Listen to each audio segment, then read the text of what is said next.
যার কাছে বাপ আর মা আছে সে ইলন মাস্কের চেয়েও পয়সাওয়ালা, সে বিল গেটসের চেয়েও পয়সাওয়ালা, তার মতো ধনী আর পৃথিবীতে নাই। ঠিক কিনা কথা বলেন?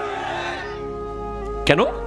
কারণ বাপ মা যখন বেঁচে আছে তার ঘরে দুইজন ওলি আছে, তার ঘরে আল্লাহর কাবা ঘর আছে, তাদের দিকে তাকাইলেই হজের সওয়াব, তাকাইলেই হজের সওয়াব।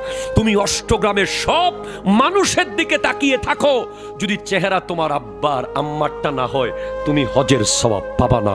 ওই মায়ের চেহারাটাই লাগবে, ওই বাবার চেহারাটাই লাগবে। যতবার তাকাইবা ততবার হজের সওয়াব পেয়ে যাবা। যারা মাকে 100 টাকা দেওয়ার আগে বিবিকে প্রশ্ন করে, মায়ের হাতে 100 টাকা দেওয়ার আগে বিবির কাছে দরখাস্ত লেখে, মাননীয় বিবি, বিষয় আম্মুর হাতে 100 টাকা দেওয়ার অনুমতি